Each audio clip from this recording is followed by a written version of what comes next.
Hey guys, welcome back. Just a quick update on the stand while I still have some daylight out here. Most of the structure is done. You can see on the bottom frame I added some cross beams.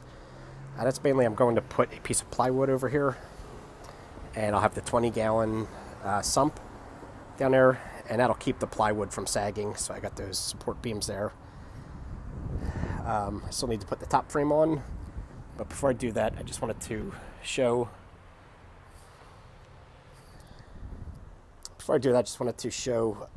how this design really works. So each corner has these 2x4s.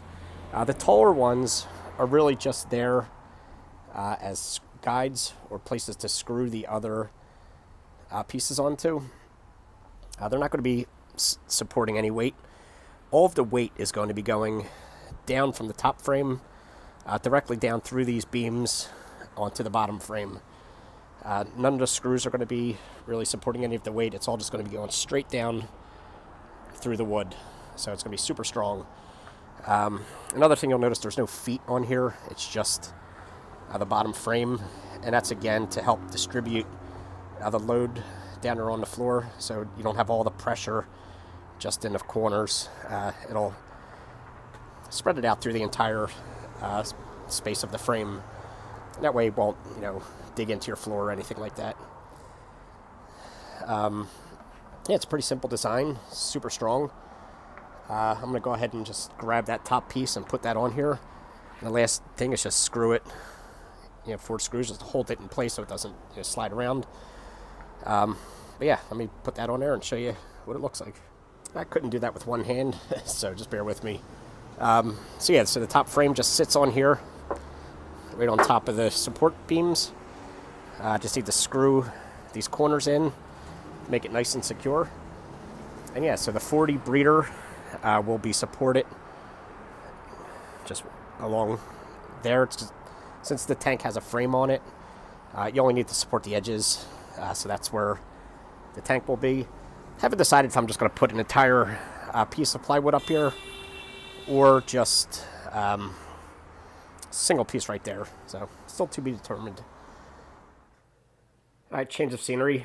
I've pulled the stand inside so I can kind of do a dry fit with the tank and the sump. See how everything fits in there. And yeah, it looks like everything is right where I need it to be. So the 40 breeder, like I said, it's got a rim on it, so you only need to support the edges, so that's why it's just along these beams. And then the 20-gallon, there'll be plywood down here. I haven't gotten it yet. That'll just be sitting on there. That'll be fine.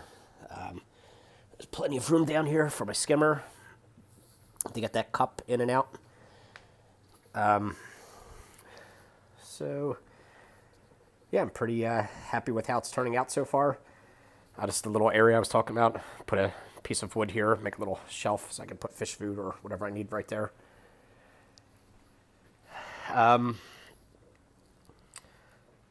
Still need to decide what I want to do about painting this. I don't know if I'm going to paint it. Just leave it as is. Maybe I'll stain it. This is the same exact design that I used for the 180-gallon tank. So I know it's super strong, but I don't know if any of you guys are painters or anybody's like good at painting. What is the easiest way to paint this? Would spray paint work? Just brush, roller? I'm not quite sure. I used a paintbrush to put all that stain on there, and it took me forever. I don't know if there's an easier way, but I figure if I want to do this, it'll probably take me a couple days to get all the coats on that I need. Or just leave it alone. I don't know. But yeah, so another thing I need to decide and maybe get some input from you guys, and I know one of you had already commented on it, trying to figure out where I should put my overflow. If I should make it a peninsula tank or over on the side. I've never had a peninsula tank before, and I think I might set this one up in that configuration. you know, maybe one day this will move somewhere else and it'll actually be a peninsula. Right now it's going to be up against a wall. But that's kind of has me thinking, if I put the overflow on the side here, if everything fits, it might be better, because if I ever need to adjust anything, it's right there. I don't have to climb over the tank and try and get behind there. So, and one other thing, when you are picking out the 2x4s at your local, you know, lumber yard or Lowe's or Home Depot or wherever you're getting it, take your time and pick out the straightest boards you could find. It doesn't matter if you have to go through that entire pile. Get the best ones. I mean, it really makes a difference in how everything's going to fit together, and especially the most critical is these boards here that this tank is sitting on. If this were bowed or, you know, sunk in or something like that, anything like that, that could put so much stress on the glass and just crack it and break your tank.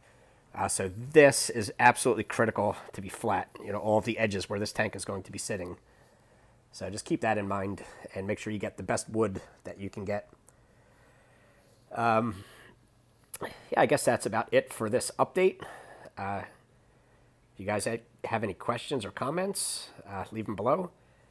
If you want to follow along with this build, hit that subscribe button, because I plan to be doing updates as I progress. And that's about it. Thanks for watching, and I'll catch you guys in the next video. Take care.